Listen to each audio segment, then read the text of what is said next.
Once again, this is Mario with MIA Microflight, and this is the MIA 500RB.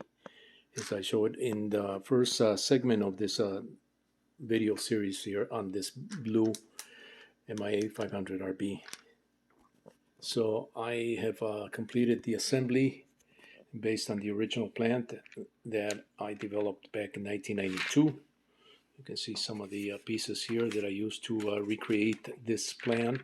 It was done on a computer back in 92, but I thought I'd bring it back and update it in a new, more modern CAD software.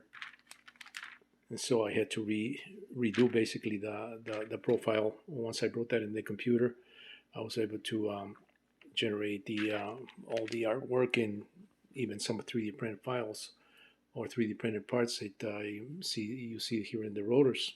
Those used to be balsa before, and so to bring it up to date, I decided to do those in 3D printed form. I was going to do some other parts in 3D printed form, but it just doesn't justify for a model this size. You know, it starts getting a little bit heavier. You can see the model behind there. It's just my free flight rubber band powered helicopter right there.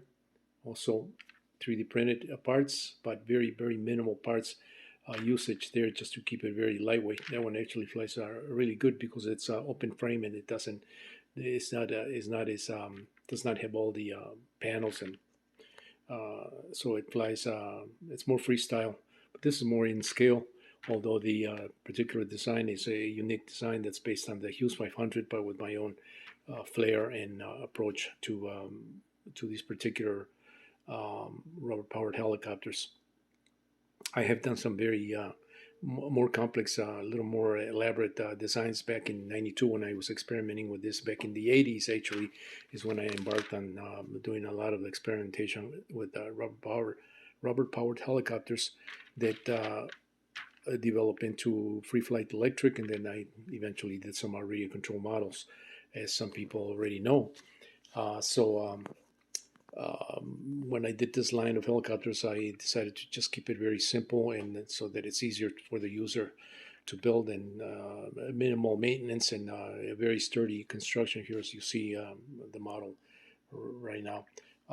I still have to touch up the landing gear. I'm going to paint that using acrylic paints, very light, just a little light coat.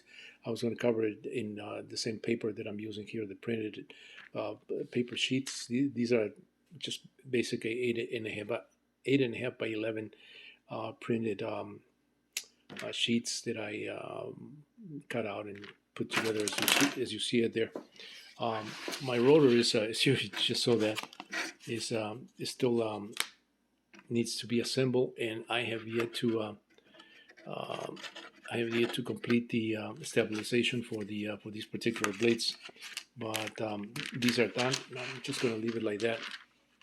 This rotor is functional already. The tail pulleys are already installed with this, and of course the main pulley sits right at the back of this model right there. And actually, when this is all set and fixed, this pulley will be a little bit higher than right now. It's sitting low here, but I have to raise that. But I'm still working on the rotor head. I may do a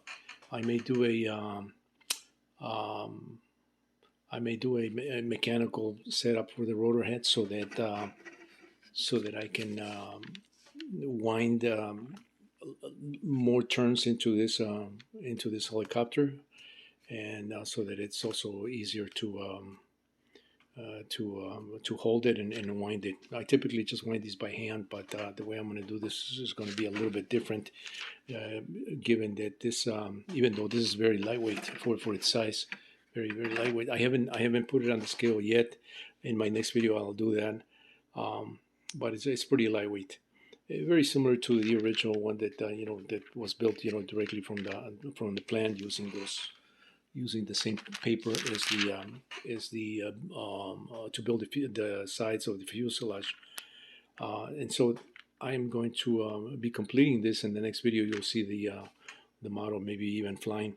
So I'm going to complete that. I still have to I don't have the particular band that I used to use. I use a particular type of thread to do that. So I have to source that once again, and once I do that, it'll be ready mechanically, to give it a shot, to give it a test flight. So stay tuned for the next video. Once again, this is Mario with MIA Microflight. Thanks for watching.